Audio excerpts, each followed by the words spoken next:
¿Qué tal? Muy buenas tardes. Muchísimas gracias por acompañarnos hoy aquí en el Ateneo Español de México, en este inicio de los festejos por los 45 años de la Comar. Me da mucho gusto eh, pues recibir aquí a la coordinadora general de la Comar y a todos ustedes.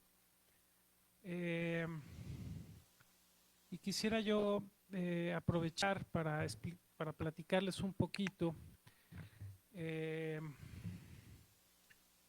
que, bueno, el Ateneo Español de México es quizás la última sí, la última institución fundada por los exiliados españoles que llegaron a México a partir de 1939. Eh, y es un exilio, ese exilio español que me parece que junto con otros que llegan también posteriormente en los años 70, muestran eh, un espíritu de México generoso, comprometido, que tenemos en estos años tan complicados para las migraciones y los movimientos demográficos. Tenemos que festejar y que tenemos que mostrar. Platicamos hace un momento aquí con Shadeni que hay que mostrarlos para quitar un poco el miedo, ¿no? Todo esto que está sucediendo, es increíble que en esta época sigamos teniendo tantos miedos a las migraciones cuando casi todos somos migrantes, ¿no? Casi todos en realidad podemos tardar de 3 o 4 generaciones, pero nuestros orígenes son la migración, la mezcla, el mestizaje. Y el mundo recientemente se está moviendo como se ha movido en el pasado, pero generando una violencia que tenemos que luchar contra ella, ¿no? Justo lo que está sucediendo ahora en Europa con las migraciones africanas o latinoamericanas y por supuesto los problemas migratorios que está generando Medio Oriente, ¿no? Entonces, el Ateneo Español de alguna manera es un ejemplo de esta migración que yo diría es un poco duro decirlo, pero exitosa, digamos, que tiene una buena integración a su país de acogida y que pues muestra también el papel ejemplar que tuvo el gobierno en ese momento de Lázaro Cárdenas, pero también posteriormente los siguientes gobiernos. Hay que recordar que México no estableció relaciones diplomáticas con España hasta que volvió a surgir la democracia en los años 70. Entonces, para nosotros, pues por supuesto, es muy importante que la Comar se haya acercado a nosotros para arrancar sus festejos por los 45 años, porque realmente, pues en fin, somos digamos, yo como descendiente de este exilio, pues me siento muy, ya mexicano completamente, como se puede oír mi acento chilango. Este, pues es un ejemplo realmente positivo y lo fue también posteriormente con otras migraciones, con muchas, bueno, con varios otros movimientos migratorios, quizás no tan numerosos, porque el exilio español superó las 20,000 personas, pero posteriormente, pues en fin, los exilios guatemaltecos o chilenos, argentinos, uruguayos, han sido muy importantes, ¿no? En fin, entonces, pues les doy la bienvenida. Muchísimas gracias, Shadeni, por tomarnos en cuenta, por invitarnos a participar de sus festejos y bienvenidos. ¿Sí? Muchas gracias. Muchas gracias, muchas gracias, Juan Luis Bonilla, al contrario, por recibirnos en este recinto con tanta historia también tan, tan significativo poder iniciar precisamente aquí. Entonces, yo quisiera, pues, primero agradecer la presencia de cada uno de ustedes, de nuestros invitados, invitadas, amigos, académicos, agradecer también especialmente al embajador de Bolivia que nos acompaña el día de hoy también en este evento, a todas las organizaciones de la sociedad civil, organismos no gubernamentales, estudiantes y bueno, pues sobre todo también a los expertos que el día de hoy conforman el panel con el que vamos a iniciar este ciclo, esta serie de conferencias en el marco de los 45 años de la Comar. El día de hoy, la que lleva por título El exilio español en México, cimientos de la tradición de asilo en nuestro país. Por supuesto, también agradecer a Felipe Ávila, director general del Instituto Nacional de Estudios Históricos de las Revoluciones de México, con quienes nos encontramos desarrollando este importante proyecto. Esta iniciativa se enmarca, como bien señalábamos, en la conmemoración del 45 aniversario de la Comisión Mexicana de Ayuda a Refugiados. Esta institución gubernamental, que fue creada el 22 de julio de 1980, precisamente con el objetivo de procurar medios de ayuda y protección a las personas refugiadas en nuestro país. La Comar, en poco más de 4 décadas, se ha construido y reconstruido a través de procesos históricos y coyunturas de índole nacional e internacional respecto a las personas que buscan protección a consecuencia de la persecución vivida o de la probabilidad de serlo en caso de ser retornadas a su país de origen, así como por otras formas de violencia, incluyendo violaciones graves a su derecho a la vida, la libertad o la seguridad. Bajo esta lógica, la conmemoración de los primeros 45 años de existencia de la Comar como una institución especializada es el pretexto perfecto para realizar minuciosas reflexiones sobre lo que significa la tradición de asilo en México. Este ciclo de conferencias tiene por objetivo analizar los antecedentes de la protección internacional en nuestro país, conocer de sus protagonistas, desmenuzar las dinámicas que dieron forma a sus procesos, identificar las características y matices específicos de cada periodo histórico con la finalidad de encontrar nuevas ideas que permitan trazar el rumbo en el cual debe caminar el sistema de asilo en nuestro país, considerando las lecciones de la memoria histórica, no desde la perspectiva de la nostalgia pasiva y descriptiva, sino como una historia vigente, activa y propositiva. De este modo hemos diseñado 6 grandes mesas temáticas de discusión y reflexión que versarán sobre los siguientes temas. En esta ocasión, la que tenemos el día de hoy, el exilio español en México, cimientos de la tradición de asilo en nuestro país. Tendremos también las dictaduras en América Latina y la protección internacional en México durante la segunda mitad del siglo XX. La tercera será la creación de la Comar y la protección internacional en el contexto específico, en el contexto del conflicto guatemalteco. La cuarta será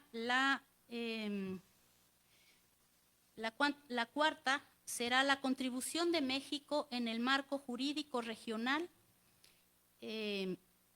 sobre todo de protección internacional, a partir y con los antecedentes y alcances de la Declaración de Cartagena de 1984, la sexta, la vigencia y relevancia de la protección internacional en el marco de la inestabilidad y los conflictos contemporáneos a nivel global. Perdón, y me salté la quinta, que es el nuevo paradigma de la regulación jurídica del sistema de protección a personas refugiadas en México, precisamente a partir de la creación de la ley y la reforma constitucional del artículo 11.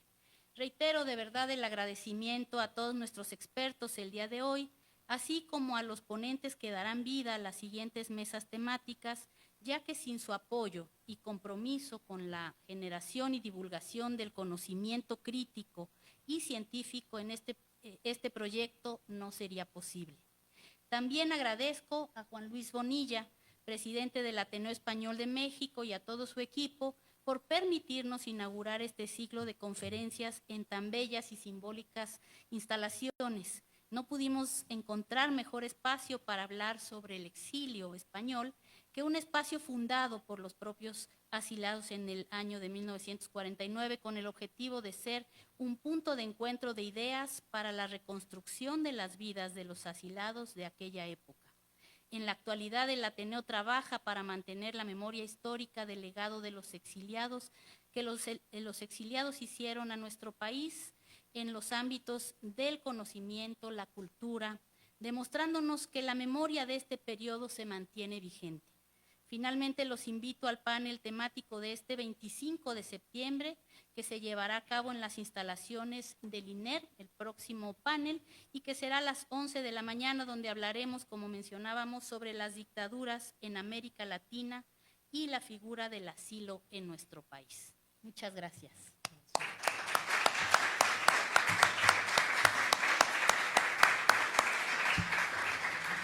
Muchas gracias, Shaveni. La verdad es que se ve que el programa me encanta porque se ve que es un programa reflexivo, profundo y que seguramente tendrá muy buenos resultados.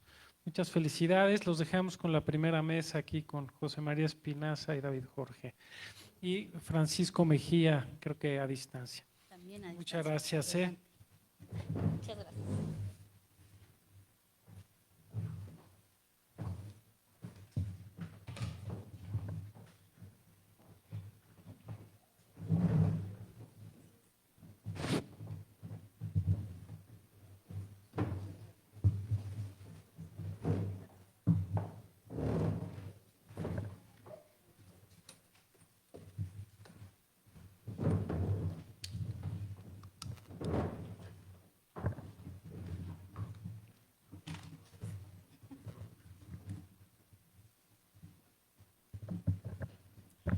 Hola, ¿me escuchan bien?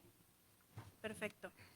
Bueno, muy buenas tardes a todas y todas, a todas y todos. En nombre de la Comisión Mexicana de Ayuda a Refugiados, la COMAR, les doy la más cordial bienvenida a nuestra primera conferencia del ciclo Hitos de la Protección Internacional en México, en conmemoración, como bien ya dijo nuestra coordinadora y el titular del Ateneo, de los 45 años de nuestra institución.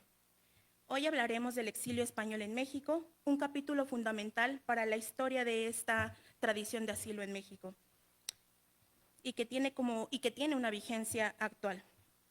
Este episodio tiene sus raíces en la Guerra Civil Española, iniciada en 1936 y 1939, un conflicto que dividió a España y culminó con la victoria de las fuerzas franquistas.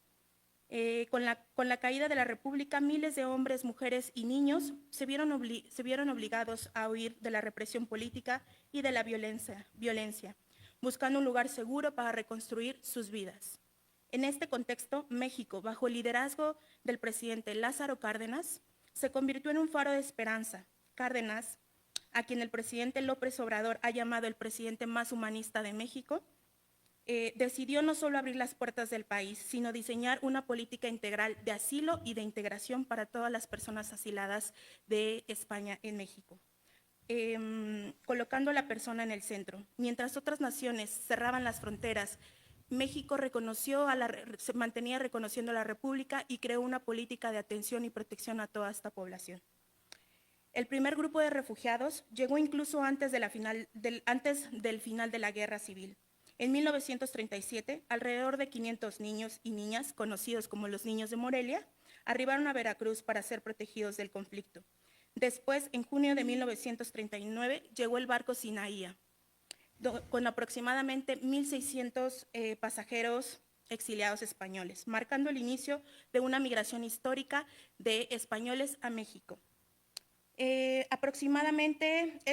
Todo esto fue posible gracias al servicio de acogida de evacuación de los republicanos españoles y el gobierno de México. así como el compromiso diplomático de nuestros embajadores, tanto en Portugal como en Francia, Luis Rodríguez y Gilberto Bosques. Para este primer panel nos acompañan 3 reconocidos investigadores en el tema. Nos acompaña el José María Espinosa Illades, muchas gracias. Él es historiador y especialista en la cultura española en México. Es un poeta, ensayista, periodista, editor y crítico mexicano-español. Es conocido por sus estudios de cine y literatura en la UNAM. Fue profesor, periodista y editor, y entre sus principales líneas de investigación se destaca el estudio de la Guerra Civil Española. De igual forma, el doctor David Jorge, muchísimas gracias, profesor investigador del Centro de Estudios Históricos del Colegio de México, es un historiador español dedicado a la historia diplomática multilateral y transnacional. Sus líneas de investigación son la crisis de entreguerras, las relaciones internacionales y los internacionalismos en disputa durante dicho periodo. Asimismo, de manera remota, nos acompaña el doctor José Francisco Mejía Flores. Él es doctor en Historia por la UNAM, cursó el posgrado en el programa de becas postdoctorales de la UNAM a través de la Coordinación de Humanidades en el Centro de Investigación sobre América Latina y el Caribe, donde en la actualidad se desempeña como investigador y profesor. Es especialista en exilio republicano español, en América Latina, historia política y diplomática del exilio español y relaciones diplomáticas México-España en el siglo XX. A continuación, daremos paso a que se reproduzca la presentación del doctor Francisco Mejía, que está de manera remota.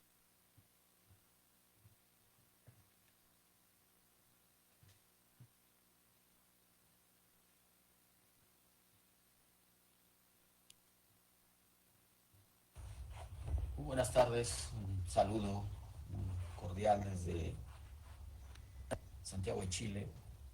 Quiero agradecer ante todo la invitación que me hace la Comar de la Secretaría de Gobernación a participar en esta importante actividad sobre el exilio español en México a propósito de los 45 años de la creación de este importante organismo oficial.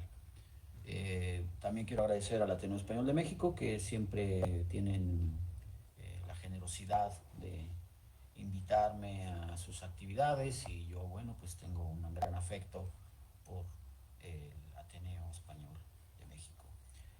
Sin más, quisiera hacer un planteamiento muy genérico sobre lo que representa en este momento el exilio español, el exilio republicano español en México,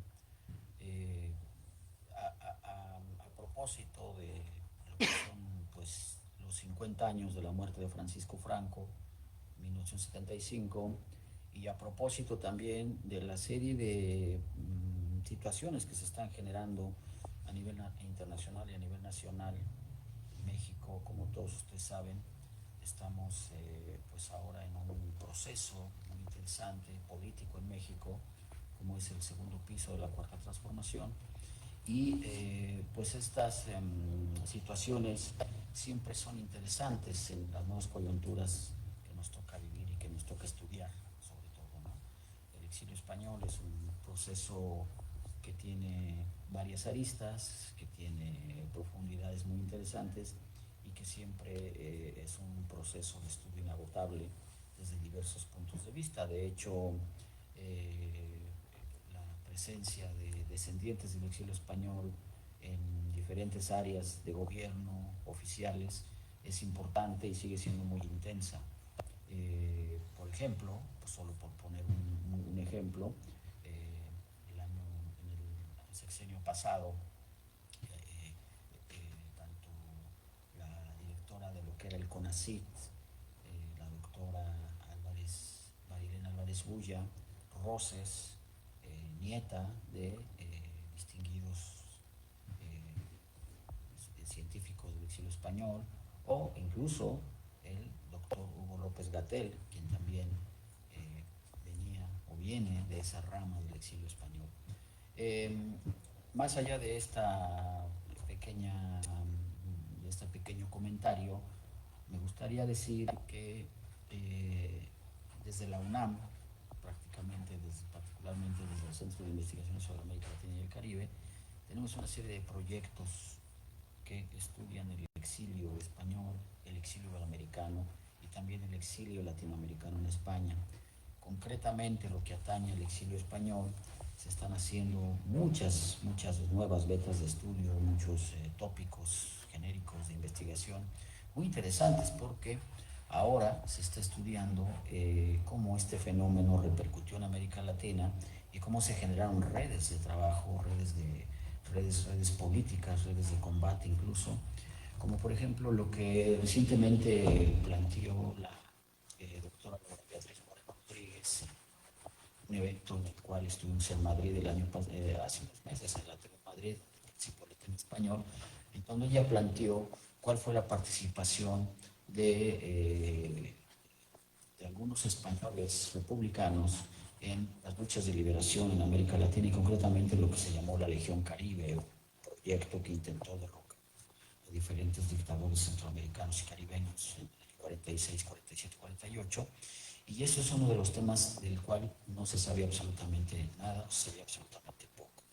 Es solamente por dar un ejemplo de lo que ahora significa estudiar el exilio español en América Latina, siendo México, sí, el escenario más importante, el que tuvo más repercusión, en donde se generaron muchas iniciativas muy importantes que aún subsisten y que siempre se guarda un recuerdo muy grato de todos estos procesos y de todas estas situaciones que vivimos como mexicanos, que conocimos, que fuimos muchos. En mi caso yo fui discípulo de pues ya no exiliados españoles, pero sí de descendientes de españoles. Por lo tanto, pues la huella del exilio español en México sigue estando muy presente y seguirá estándolo siempre, ¿no? ¿Qué pasó en el año 39? La llegada de un nutrido grupo de españoles que venían de una desgastante guerra civil, de una desgastante guerra interna en el ámbito del crecimiento del fascismo, nazifascismo en Europa, pues fueron, como todos sabemos, recibidos por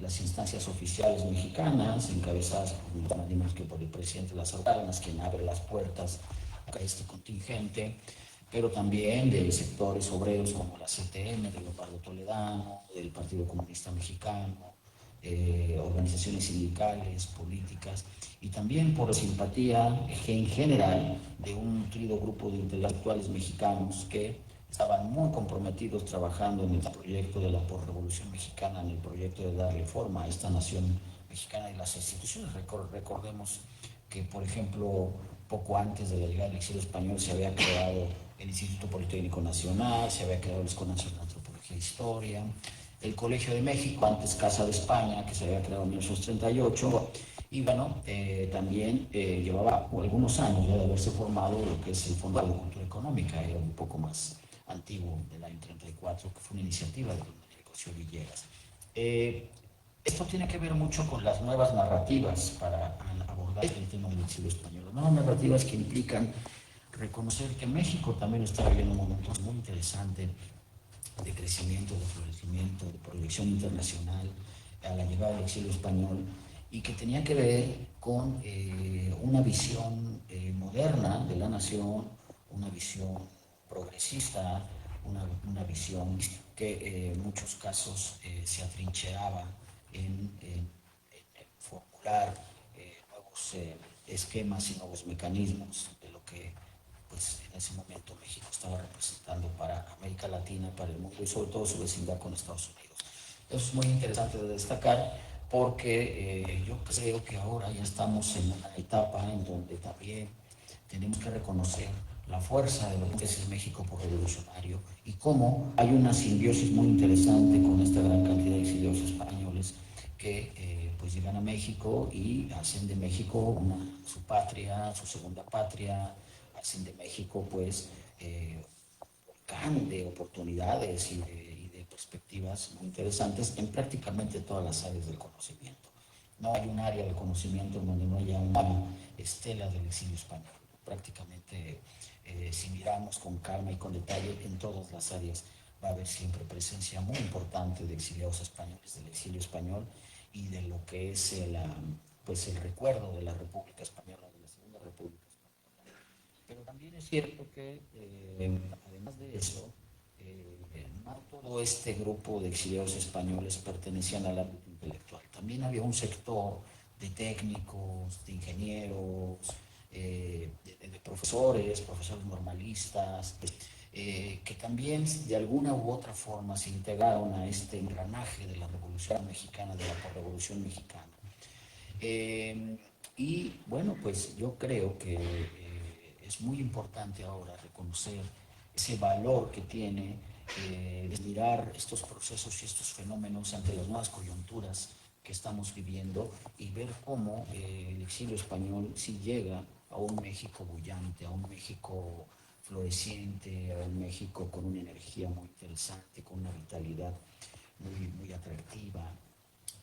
Ahora se han hecho estudios de cómo desde los años 20 México se convirtió en el faro de muchos luchadores latinoamericanos que veían en este país pues la posibilidad de una organización política, de una reorganización de actividades, porque veían que la Revolución Mexicana tenía un impulso, un ímpetu progresista, insisto, desde los años 20, 30, ¿no? Claro que pues a la llegada del exilio español, pues muchas de estas actividades ya tenían una gran fuerza y tenían una gran presencia en prácticamente todos los sectores políticos de México. Pero no hay que olvidar también que en ese momento existía una reconfiguración de la oposición al cardenismo. Y eso es un elemento muy importante que no se tiene por qué olvidar. Recordemos que también hubo sectores que se opusieron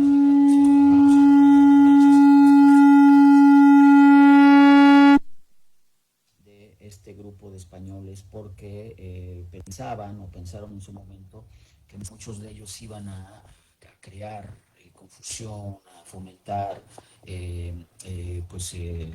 a crear procesos de organización política en donde fundamentalmente se le tenía miedo al comunismo. Y lo cierto es que no todos los exiliados españoles pertenecían al Partido Comunista, ni tampoco todos pertenecían a las Juventudes Socialistas, que era el sector más radical de la afiliación socialista. Y sin embargo, pues se creía o se tenía ese estereotipo de que este español que llegaba a México, que venía de una lucha política, pues iba a contaminar de alguna forma el ambiente político mexicano, cosa que no sucedió, y que al contrario hubo una integración muy interesante en todos estos procesos. Falta mucho por estudiar, no se ha dicho todo sobre el exilio español, faltan muchas cosas, faltan muchos elementos que pueden seguir dando pauta para seguir estudiando, reconociendo. Yo creo que, por ejemplo, no se conoce un estudio que hable sobre las relaciones políticas, culturales y comerciales entre México y el franquismo. No existe un trabajo que nos hable de lo que realmente pasó a partir de 1946, cuando se firman tratados de carácter comercial entre México y el gobierno de Franco. Tampoco hay un estudio que nos revele cuál fue la relación entre México y la Segunda República Española en los años de la Guerra Fría. No conocemos un trabajo que hable sobre qué alcance tuvieron los convenios, qué alcance tuvieron los acuerdos, cuál fue la real participación de muchos de estos exiliados españoles de la República en las instancias oficiales mexicanas, de lo que después, a partir del año 46, se va a hacer el Partido Revolucionario Institucional, el PRI, y tampoco conocemos esa historia. Conocemos muy poco cuál fue la posición de México cuando se reconstruye la democracia en España a partir de la muerte de Franco, entre el 75 y el 77, lo que se conoce como la transición a la democracia. No tenemos trabajos que hablen cómo fue la posición del gobierno mexicano en la ONU, en las organizaciones multilaterales, cuando España comienza a hacer una reorganización política a partir de la muerte del caudillo el 20 de enero de noviembre del 75, y eso también pues es una asignatura pendiente.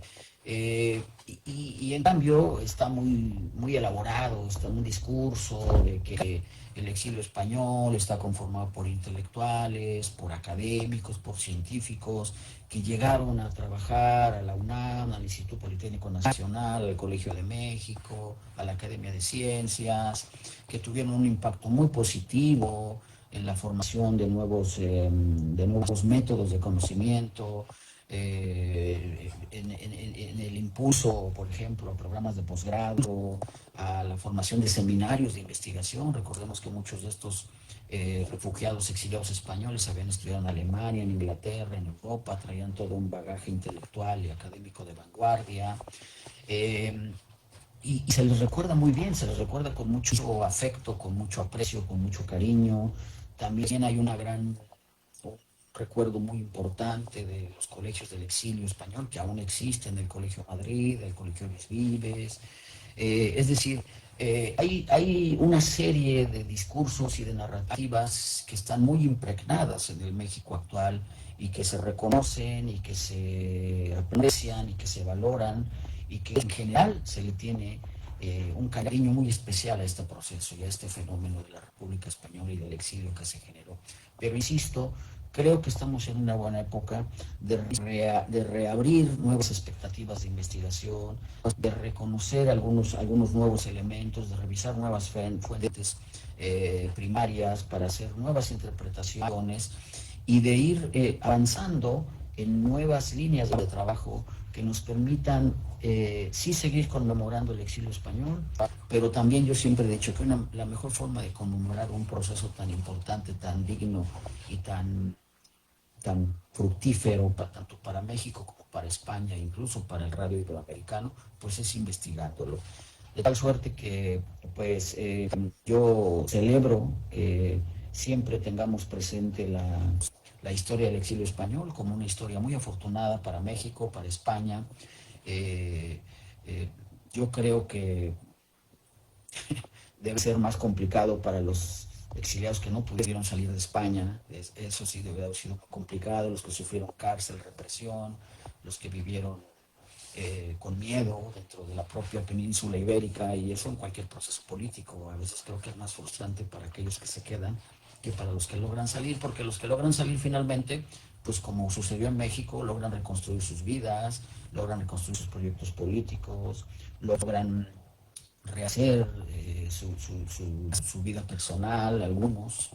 Eso pues el fenómeno del exilio es tan complejo y está generando tantas nuevas vetas de investigación que ahora pues se están descubriendo o se están trabajando nuevos elementos. Pero sin duda alguna el exilio español, sin duda alguna, es un proceso muy afortunado y creo que ahora ya forma parte de un patrimonio cultural hispano-mexicano que debemos valorar cada día más. Qué hilo tan fino, qué delgado junco de acero fiel nos une y nos separa con España presente en el recuerdo, con México presente en la esperanza. Repite el mar sus cóncavos azules, repite el cielo sus tranquilas aguas.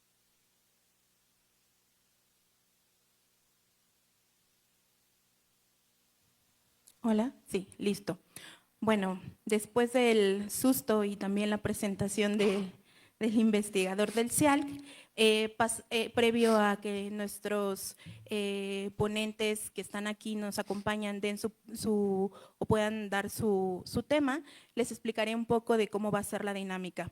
Voy a hacer unas preguntas detonadoras para poder empezar la conversación, y una vez que las termine, el primer bloque tendrán 15 minutos cada uno de nuestros ponentes para poder responder. Previo a eso pasaremos a un segundo bloque de este conversatorio, y lo mismo, haré unas preguntas detonadoras y tendrán igual 10 minutos cada uno de ellos. Posterior a eso tendremos un tiempo para preguntas y respuestas del público. Bueno, voy a hacer las primeras preguntas, que digo, va un poco en tono de esto, pero tienen libertad creativa para poder decir lo que ustedes gusten. ¿Cuáles fueron las características de la Guerra Civil Española en su dimensión internacional respecto a la salida de miles de personas exiliadas? ¿Cómo debe de entenderse el concepto de exilio y asilo en este momento histórico tan específico? ¿Cuál fue la postura de México, las acciones concretas que permitieron el arribo de las y los asilados? Y finalmente, ¿cuál fue el esquema de protección que brindó México a estas personas en la dimensión en la dimensión jurídica y todo lo que tiene que ver con su estatus migratorio? Le doy la palabra a José María Espinaza. Gracias, Selma. Bienvenidos. Gracias a la Comar por la invitación a participar en esta mesa por sus 45 años. Gracias al Ateneo, que siento como mi casa. Y lo primero es, quiero hacerles una advertencia. No soy un especialista en temas de refugiados, exilio, migraciones. Yo soy, como vieron en la presentación de Selma, un escritor, y la relación con el tema me la ha dado la propia vida. Yo soy nieto de exiliados españoles. Mi abuelo paterno y mi abuela paterna llegaron en el Mexic, que fue el segundo barco que llegó. El primero fue el Sinaya. Y mi padre, yo creo que con una intención de no cargarnos a sus hijos con el dolor de ese exilio, no nos relacionó mucho con el mundo del exilio español.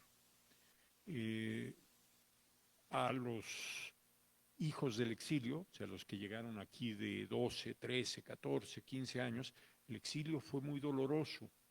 No porque ellos se tuvieran que ganar la vida se la ganaban sus padres, pero les heredaron ese destierro, ese desarraigo, ese dolor de haber sido arrancados de su infancia y adolescencia. Pero inevitablemente uno se termina encontrando con esas raíces, y entonces yo, por cuestiones profesionales, me he relacionado mucho con el exilio español. Y me ha interesado la parte de las que les quiero hablar ahora, que es la parte humana de ese milagro político que fue la política de Lázaro Cárdenas en 1939. 36, porque desde el 36 se apoyó a la República Española contra el levantamiento militar de corte fascista, encabezado primero por Mola y después, muerto Mola, por Franco.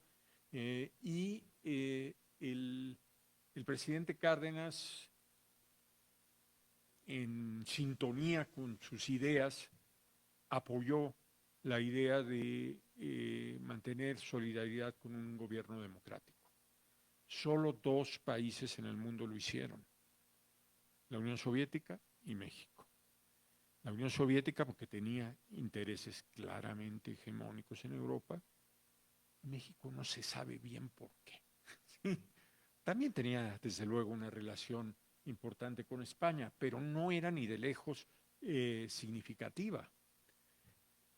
Sin embargo, esa política resultó inspirada. Los políticos que ya se han mencionado aquí, Luis I. Rodríguez, Narciso Bassols, Gilberto Bosques, Alfonso Reyes, hicieron cosas verdaderamente sorprendentes, y el poder, el presidente Cárdenas, apoyó eso. Y entonces hay un famoso telegrama que se ha citado mucho, yo no me acuerdo exactamente cómo es literal, pero dice algo así como: México abre las puertas del país a todo aquel español que sienta amenazada su vida en su país. Y llegaron a México poetas, escritores, editores, pero también ingenieros. En un momento que se necesitaban muchos, se estaba construyendo la red de presas hidráulicas, médicos, en un país que tenía fiebre amarilla, que tenía dengue, que tenía paludismo. Y para darles una idea del contexto, había unos 2.500 médicos y llegaron otros 2.500. se duplicó la infraestructura médica y eso fue un enriquecimiento enorme para el país. Que los escritores sean ahora la parte visible es porque es la más bonita, digamos, la más inmediatamente presentable, ¿sí? En el año 2014, que se cumplían 75 años del exilio español, a mí me tocó organizar en el Museo de la Ciudad de México una gran exposición sobre el exilio en la ciudad. Y cuando la preparaba y la montaba y todo eso, mi miedo era que pasados 75 años el exilio se hubiera un poco olvidado. Y mi sorpresa es que ocurrió todo lo contrario.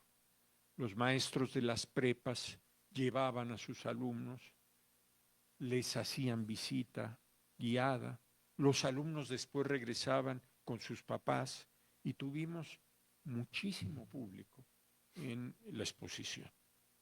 Y en esa exposición también me di cuenta que no había zona de la cultura y la sociedad mexicana que no estuviera permeada por ese exilio. Como les dije, la parte que a mí me interesa más de ese asunto, yo no soy un historiador, no soy un sociólogo, no soy un politólogo, es la parte humana, ¿sí? Esa parte que se llenó de anécdotas que ahora son casi legendarias dentro de la política internacional del mundo. El discurso de Luis Cabrera ante la Sociedad de Naciones, antecedente de la ONU, está estudiado en todos lados como uno de los grandes documentos de política exterior.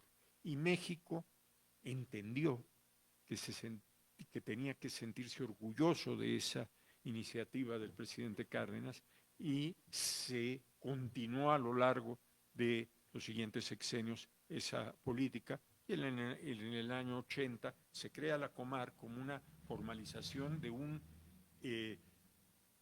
hecho, el ser un país refugio, que había tenido muchos momentos, ya se ha mencionado aquí, a mí me tocaron varios, por ejemplo, cuando entré a la preparatoria estaba llegando el exilio chileno, había habido el golpe militar en Chile, el embajador González Corbalán había abierto las puertas de la embajada, estaba listo el avión que iba a traer a Neruda a México.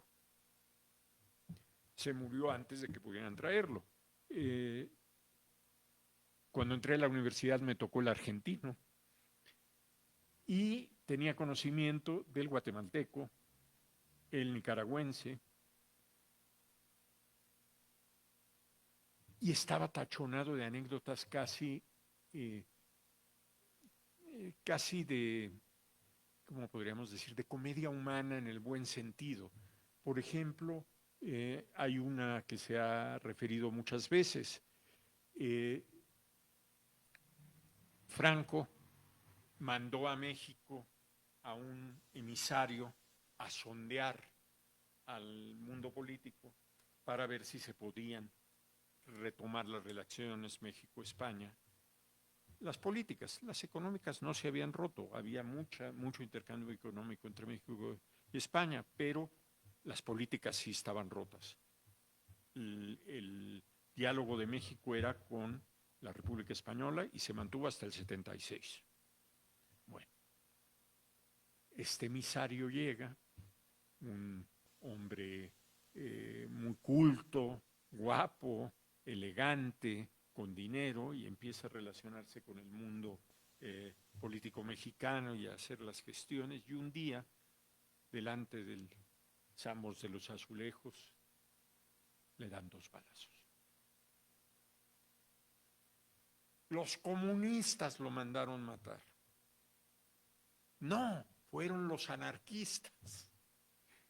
Que no, que fueron los socialistas. No, que fue el gobierno de Franco que no estaba satisfecho con lo que estaba haciendo. La razón era mucho más humana. Lo mató un marido celoso. Eso se ha sabido ahora. Entonces fue un escándalo político bastante fuerte, ¿no? Otra anécdota también muy celebrada en el mundo de las relaciones diplomáticas.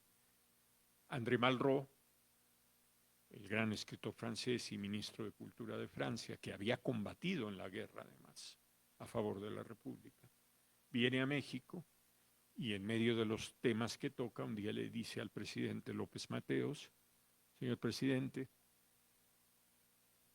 tengo que decirle una cosa que no quisiera decir. Me dice el general de Gaulle que ya sería hora de reconocer al gobierno de Franco. Y López Mateos le dice: no se preocupe. Levanta el teléfono y llama al secretario de Gobernación y le dice: oye, mañana desayuna con André Malraux en Los Azulejos. ¿Para qué? No te preocupes, platiquen de fútbol si quieren. Y en efecto, el secretario de Gobernación desayuna con André Malraux en el Samos de los Azulejos y la foto da la vuelta al mundo. Y se mantiene la relación con la República 20 años más. Esas habilidades humanas de nuestros políticos eran verdaderamente inspiradas y trajeron un enorme beneficio al país. Esa frase que se ha dicho mucho, la derrota de la República Española fue una victoria para México, porque recibió ese mundo del exilio.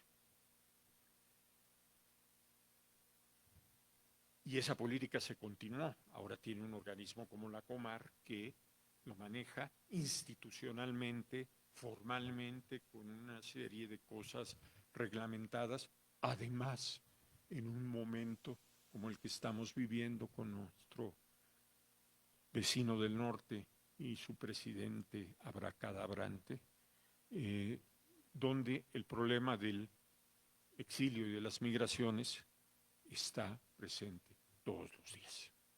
Yo doy clase muy cerca de aquí en la Fundación para las Letras Mexicanas y hace un par de años cruzaba siempre por la Plaza Giordano Bruno y estaba un campamento de refugiados haitianos. Sí, muy grande. Es un problema que México tiene que resolver con inspiración y talento, y la verdad, es admirable la política que se está siguiendo. Claudia Sheinbaum no se ha dejado enganchar en ninguno de los pleitos. Nuestra política humanitaria, ¿sí?, dentro de lo que el país puede, no somos un país que nade en dinero, sigue siendo profundamente humana y sigue teniendo raíces en esa política surgida en 1939. Ya para terminar, quisiera mencionar que el mundo del exilio, el mundo de las migraciones, normalmente nos referimos al exilio como exilio político. Las migraciones son de carácter económico, pero tienen un comportamiento muchas veces parecido. Nosotros tenemos migraciones de ida hacia los Estados Unidos y migraciones de vuelta de nuestros paisanos. Es decir, el problema es enorme, tanto para la Secretaría de Relaciones Exteriores como para la de Gobernación. Y el orgullo de México es que esa política la podemos presumir en cualquier lugar del mundo. Un ejemplo es este lugar, el Ateneo Español. Su sede original estaba en la calle de Morelos, no muy lejos de aquí, Morelos 30, si no me equivoco. Yo llegué a conocer esa sede, participé en algunas obras de teatro en su teatrito que tenían, pero lo cuento porque en esa sede de Morelos se reunían Fidel Castro y Ernesto Guevara a planear el desembarco del Granca. Con eso termino. Gracias.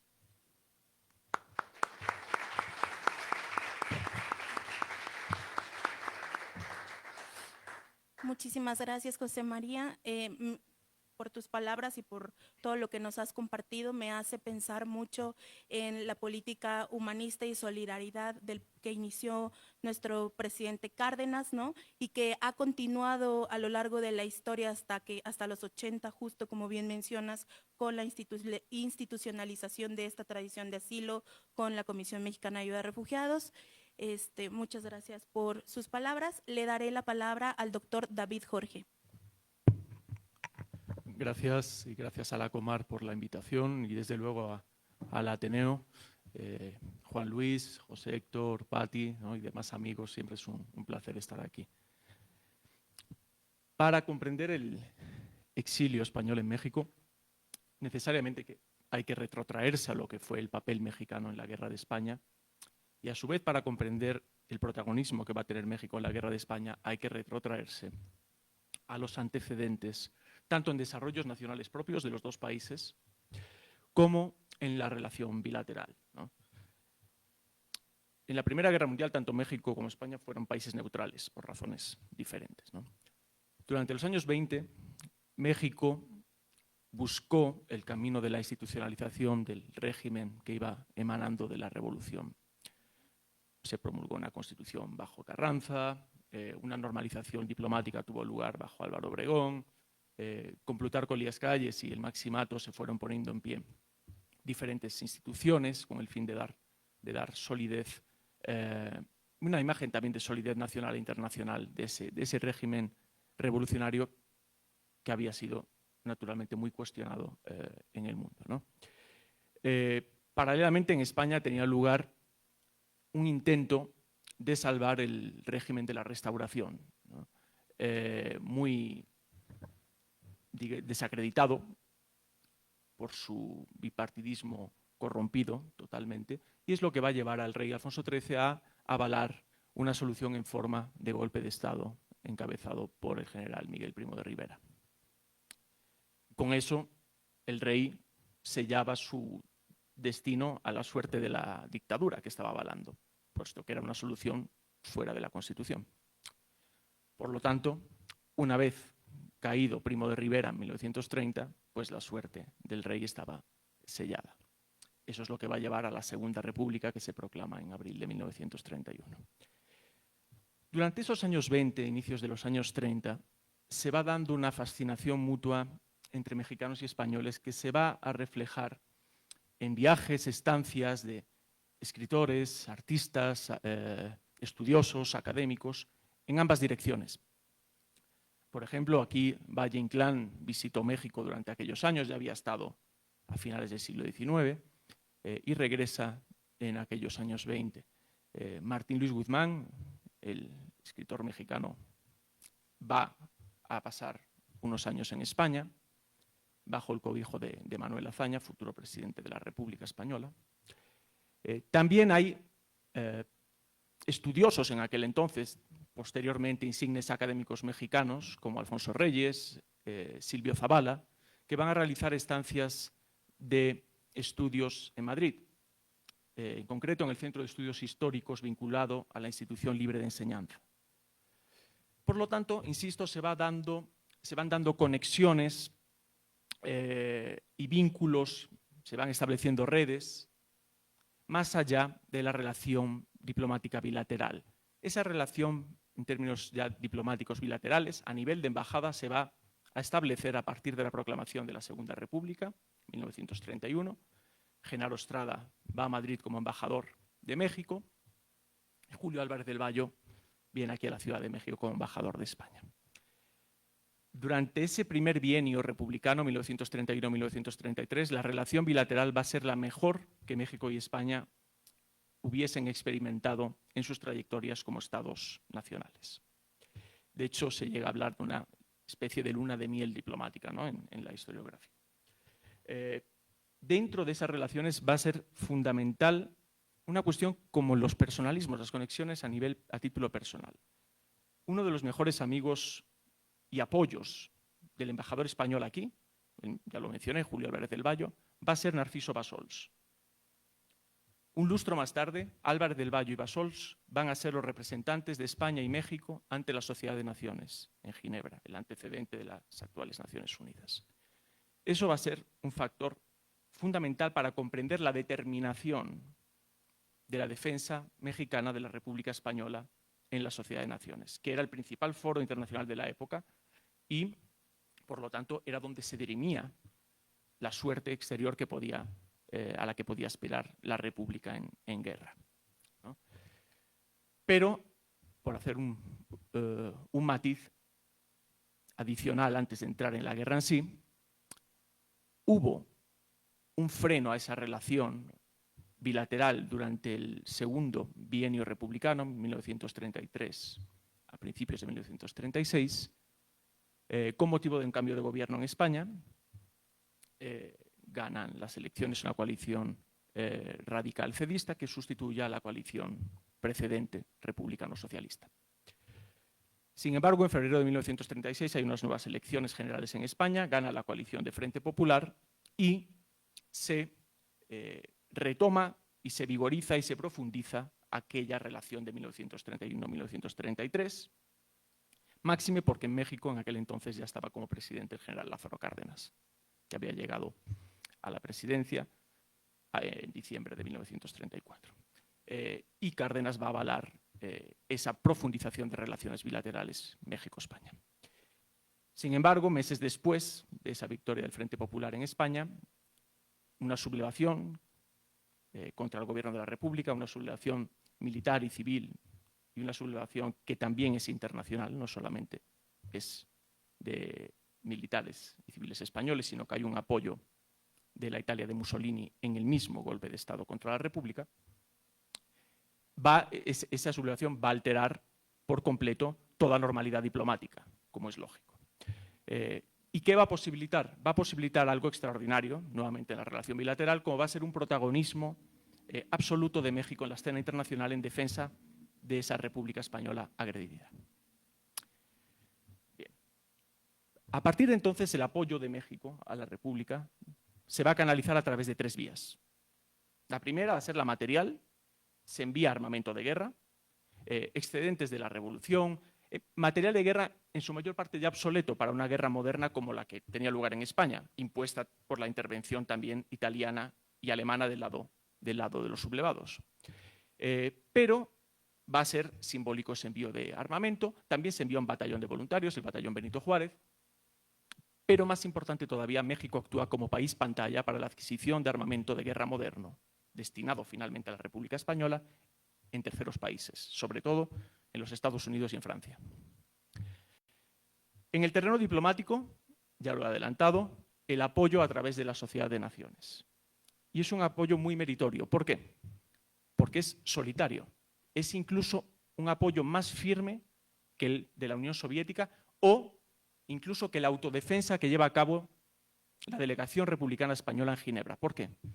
Porque tanto la Unión Soviética como la España republicana buscaban ante todo revertir la no intervención de las democracias occidentales, es decir, mano tendida hacia Londres y París con el objetivo de poner fin a esa fatídica no intervención y lograr su apoyo contra la agresión de Italia y Alemania. Por lo tanto, el tono va a ser, insisto, de mano tendida y en esencia moderado. Sin embargo, México va a ser el país que mejor va a leer la situación internacional en ese momento. A México no se le permite participar en el Comité de No Intervención bajo el argumento de que no es un país europeo y que el Comité de No Intervención está destinado única y exclusivamente a países europeos. Y México va a concebir la defensa del derecho internacional de la época, que estaba incardinado por el Pacto de la Sociedad de Naciones, también en clave autodefensiva. ¿Qué garantizaba el Pacto de la Sociedad de Naciones? Tres cuestiones fundamentales: soberanía nacional, integridad territorial e independencia política de los países miembros. Si ello se violaba, México quedaba expuesto ante posibles agresiones internacionales en un futuro, empezando por la del vecino estadounidense. Por lo tanto, la visión que tiene México de la defensa del universalismo que representa la Sociedad de Naciones como garantía de la seguridad colectiva y evitar una nueva guerra mundial va a ser en ese sentido clarividente.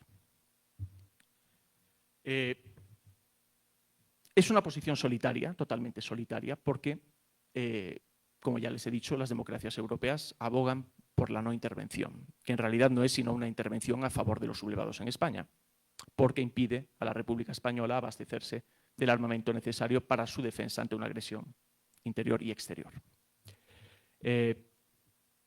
Entonces, las democracias europeas se enfrentan con México en Ginebra. La práctica totalidad de la América Latina también, porque tienen gobiernos marcadamente partidarios de los sublevados en España, por qué no decirlo, filofascistas, abiertamente filofascistas, que incluso llegan a condenar la política de no intervención de las democracias y abogan por incluir a la España franquista, Italia y Alemania en el orden de la Sociedad de Naciones. A la cabeza de esa restante América Latina van a estar los gobiernos de Chile y Argentina, con los cuales México se enfrenta abiertamente en la Sociedad de Naciones.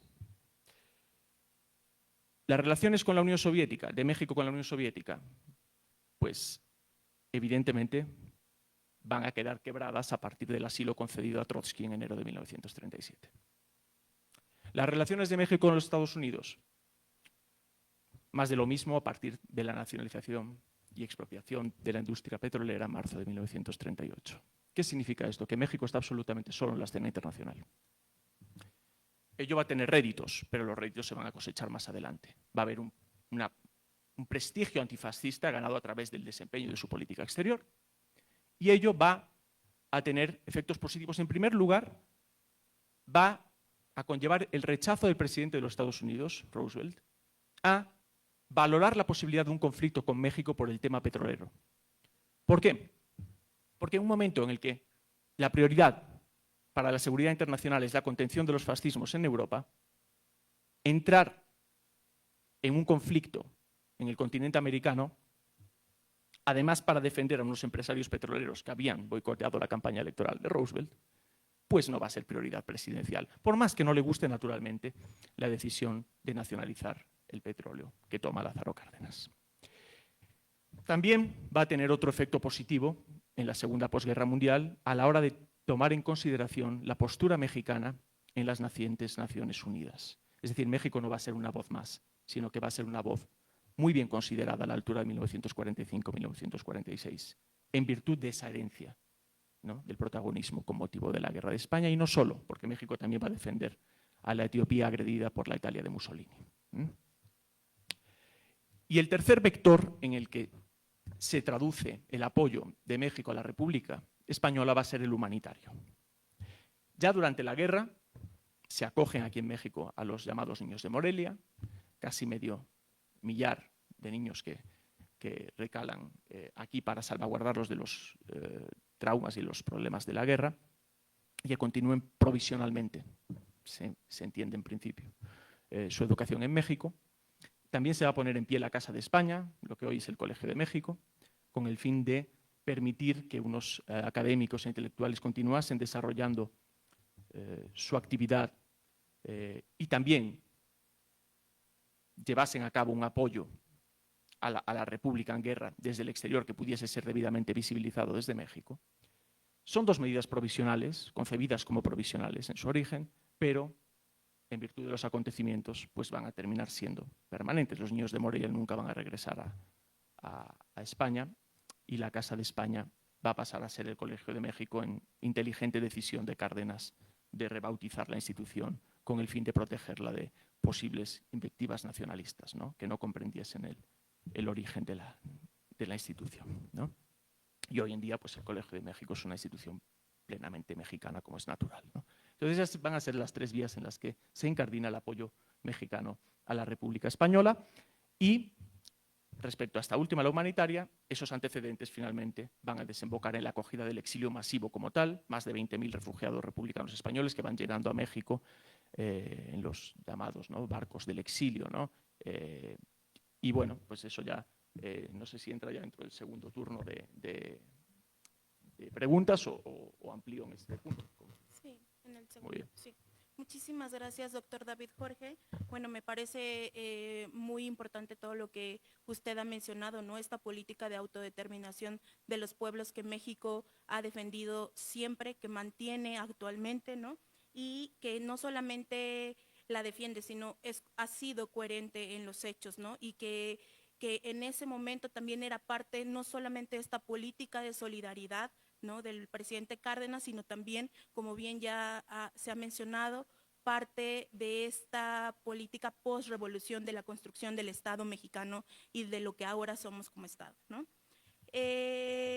Me parece también muy relevante decir estos más de 20,000 exiliados españoles, ¿no? 5,000 son aproximadamente los que venían siendo poetas, con perfiles académicos muy específicos y muy profesionalizados, pero también quisiera mencionar el resto de los exiliados, ¿no? Que eran panaderos, obreros, campesinos, y que bueno, eso lo dejaremos un poco para el próximo bloque que demos.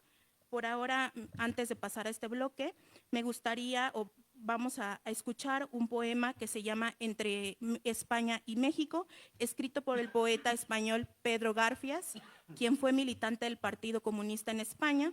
Además, Garfias llegó a México el 13 de junio de 1939 al puerto de Veracruz, a bordo justo en uno de estos buques del exilio, el Sinaía.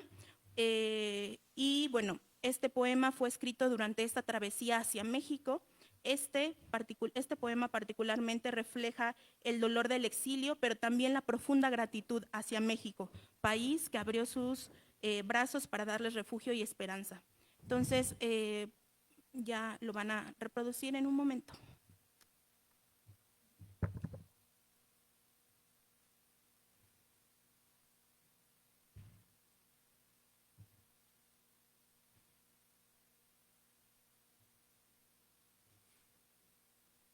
Bueno,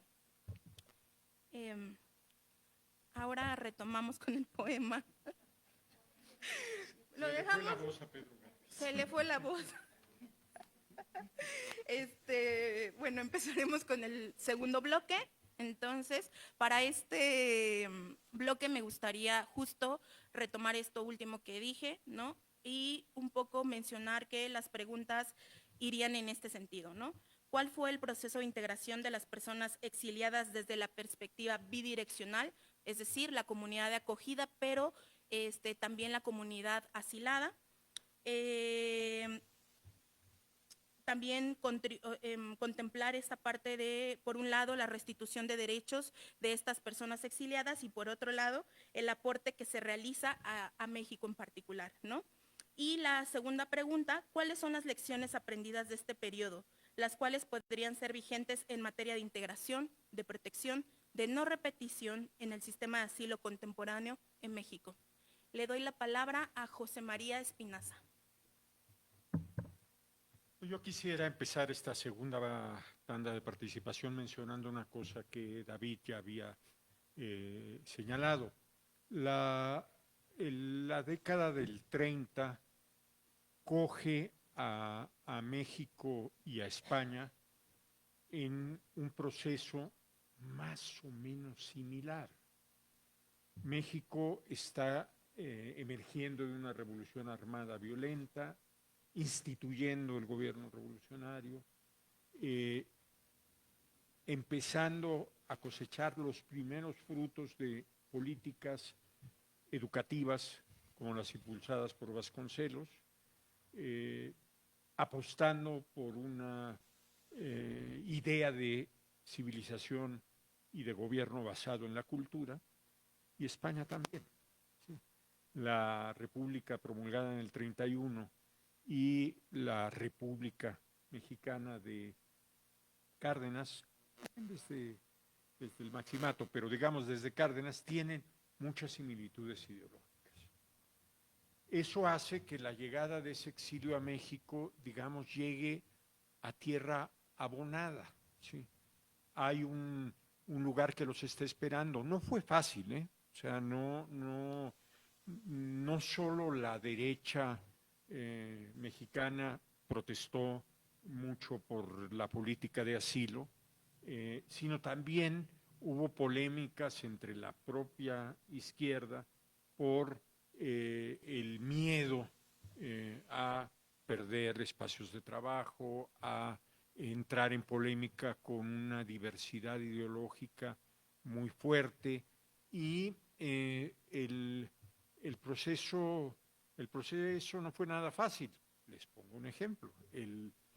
Cuando yo tenía 12 o 13 años, vivía en la colonia Condesa, que todavía no estaba de moda como está ahora, y a 3 casas de donde yo vivía había un profesor de la UNAM, astrónomo, según parece una eminencia en astronomía, y se refería a nosotros, a los niños, yo tengo 5 hermanos, como los rojos.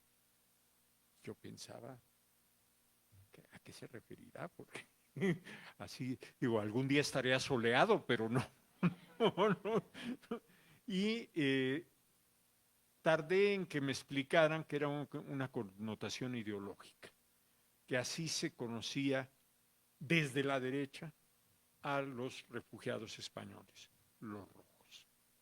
Esto representaba, como se señaló en alguna intervención anterior, el miedo a esa contaminación. Los españoles podían hacer todo lo que hacían en su país, menos participar en política. Es una cosa que le pregunté a un especialista en estos temas como el doctor Fernando Serrano Migallón, de si esa ley era una costumbre en todas las legislaciones del refugio. Y me dijo que sí, que es una cosa que es casi de cajón. Esa ley ya no implicaba a los hijos, ni a los nietos, ni a los bisnietos. Y entonces tenemos y descendientes del exilio español en puestos del gobierno de alto nivel, a veces en movimientos contestatarios. El 68 tenía varios de los profesores del Consejo Nacional de Huelga eran hijos del exilio. El error de diciembre es producto de un ministro hijo del exilio también. Y todo esto tiene que ver un poco con lo que me señalabas, esa simbiosis que se creó entre un régimen que defendía lo que defendía la República y que lo recibía en cierta manera con los brazos abiertos.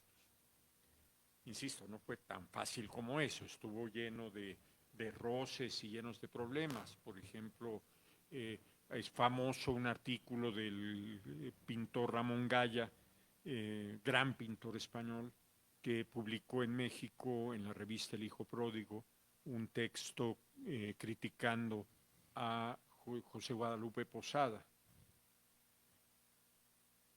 Y Diego Rivera montó en cólera y no lo mandó al paredón de milagro. Pero nunca pudo exhibir en México, vivió 10 años exilado aquí y nunca pudo hacer una exposición, porque Diego Rivera, que era un hombre muy poderoso, no lo permitía. Esas cosas vistas retrospectivamente, lo único que hacen es mostrar el problema humano que hay detrás de todo exilio. Ya se ha hablado aquí varias veces de los niños de Morelia, ¿no? Es el ejemplo más elemental de un daño de esos niños que perdieron a sus padres. Se suponía que iban a regresar cuando la guerra acabara, pero la guerra terminó, pero a favor del otro bando, y eso no fue posible. Quiero mencionar, para terminar esta participación, un elemento que tiene que ver con esa formalización del refugio que representa una institución como la Comar. Hay una cosa que se conoce como el documento Quintanilla. El Ateneo hizo un facsimilar de ese documento digitalizado, que es un señor que a la bajada de los barcos Sinaya, Mexic e Ipanema tomaba el nombre de los que bajaban, apuntaba de dónde eran y la profesión. Ese es el documento eje, la piedra roseta de nuestra información sobre el exilio español. Gracias.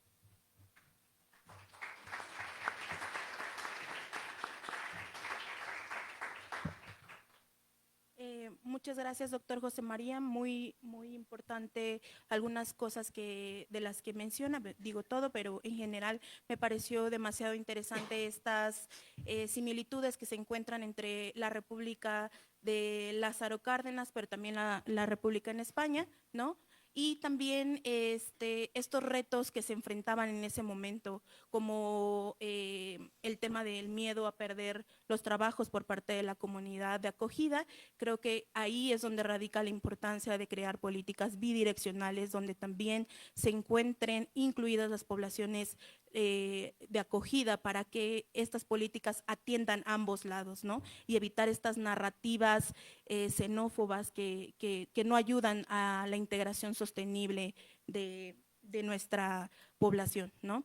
Y antes de darle la palabra al doctor David Jorge, justo mencionar la importancia no solo de la política de solidaridad de México en ese momento, sino también estos grupos, ¿no? Como el Servicio de Evacuación de Refugiados, ¿no? que existió y que ayudaba también a promover la integración aquí en México. Entonces, junto evidentemente con el gobierno de Lázaro Cárdenas. Le doy la palabra, doctor.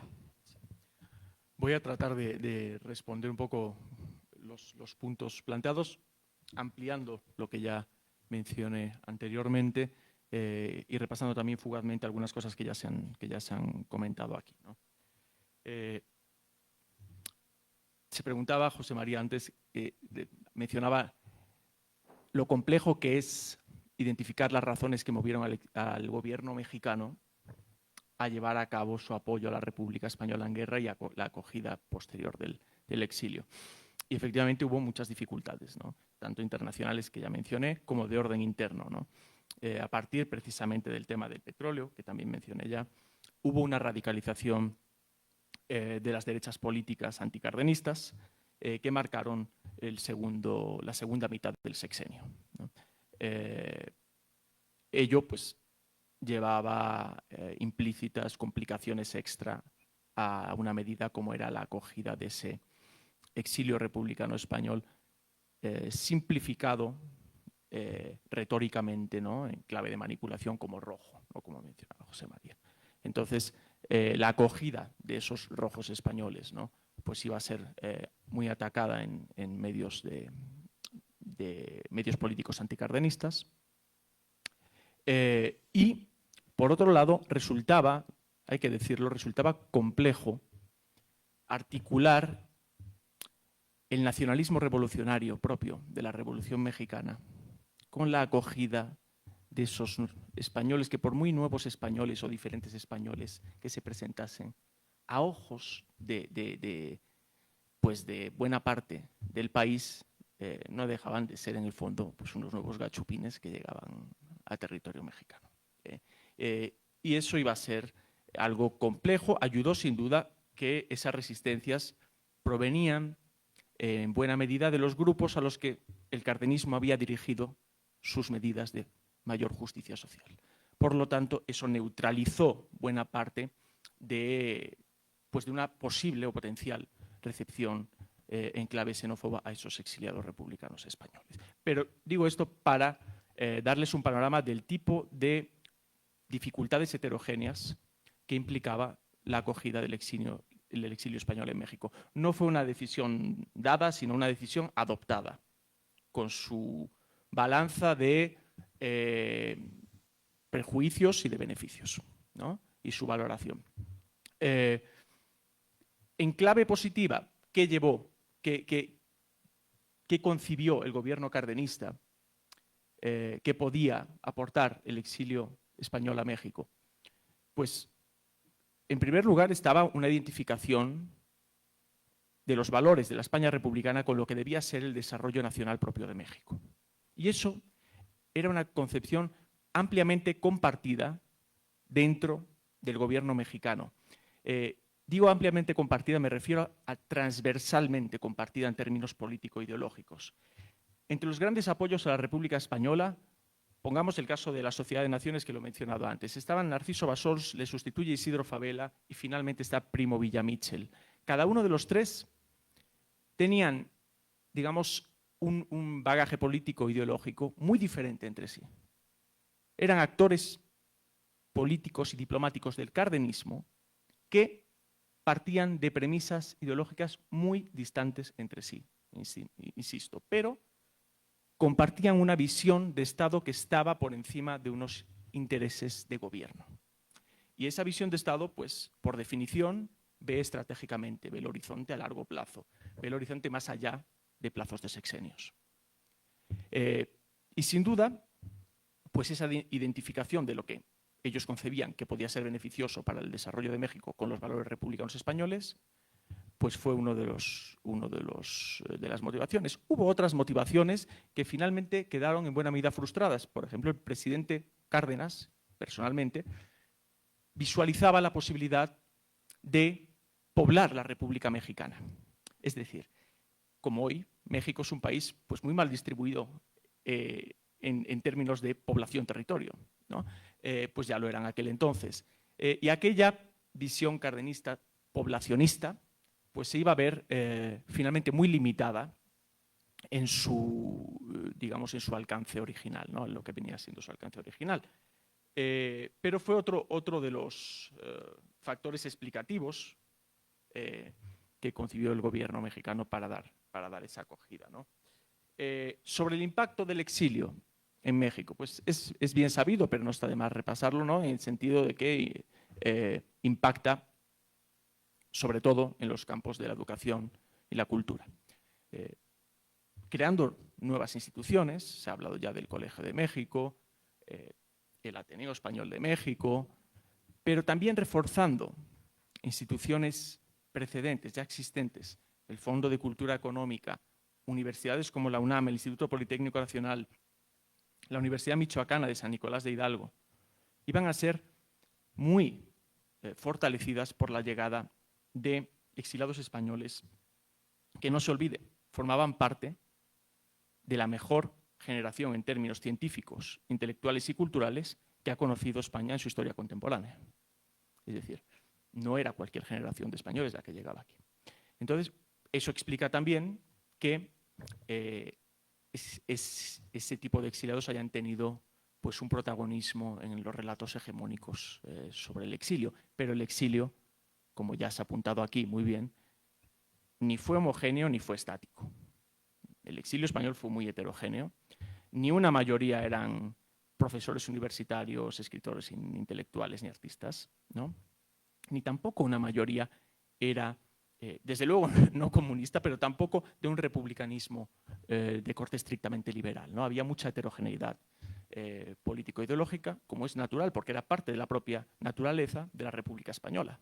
Y también, cabe decirlo, fue parte explicativa de su derrota en términos de que la pluralidad ideológica no se aviene bien con una situación de guerra. Pero, por lo tanto, fue un exilio muy heterogéneo. E insisto, no fue un exilio estático. Hubo reformulaciones, incluso por parte de los propios exiliados, resignificaciones de lo que era su propia experiencia de exiliados, sobre todo a partir de la no liberación de España en 1945, que sustituye la no intervención de 1936, es decir, un nuevo abandono de las democracias occidentales a la República Española una vez derrotados Hitler y Mussolini en guerra. Derrotados Hitler y Mussolini, Franco no era una amenaza, salvo para los propios españoles, pero en términos internacionales no era una amenaza.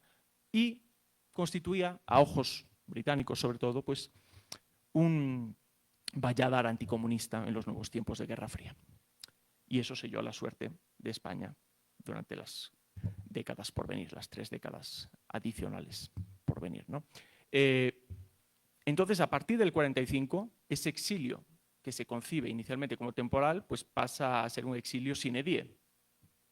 Y pues cada quien lo va resignificando pues mejor o peor, pero necesariamente porque al final pues el paso de los años hace mella y la situación internacional cambiaba,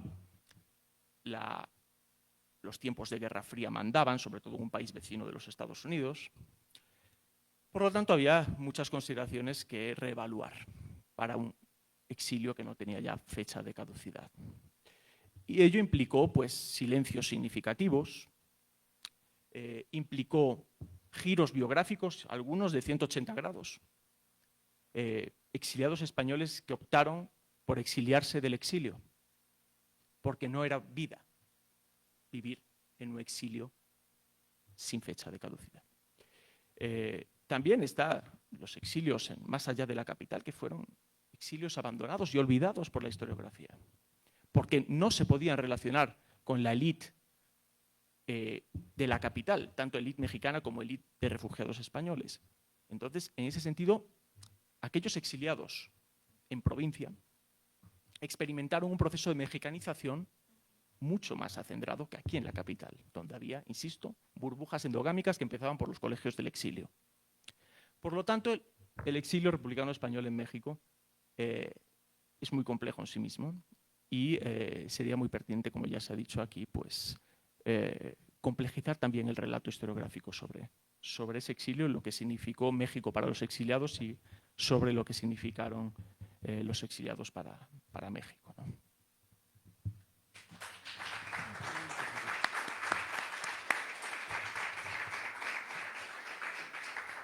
En relación a este señalamiento que hacía David,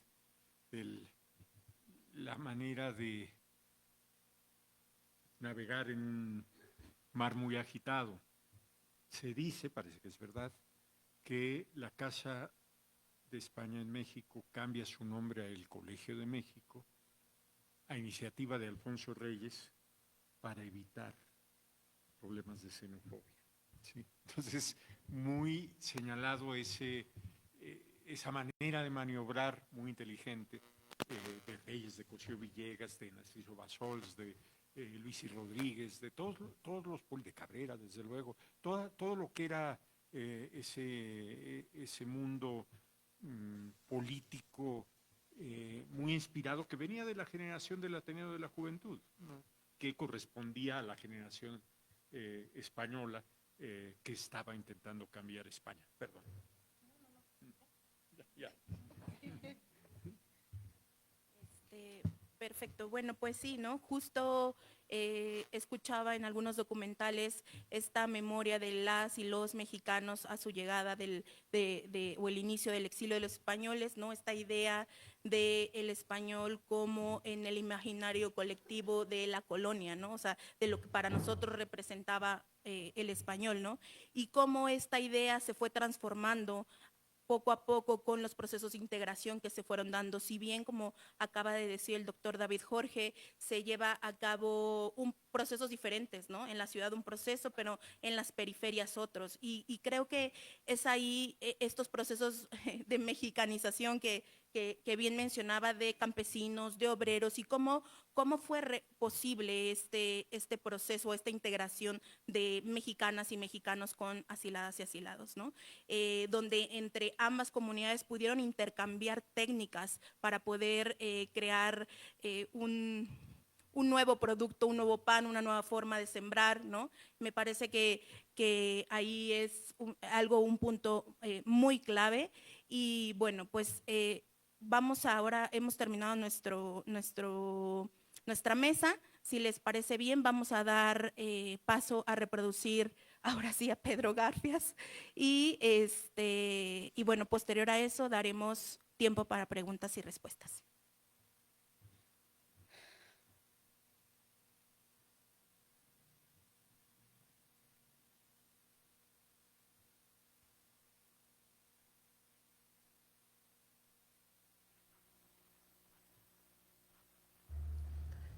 Qué hilo tan fino, qué delgado junco de acero fiel nos une y nos separa con España presente en el recuerdo, con México presente en la esperanza.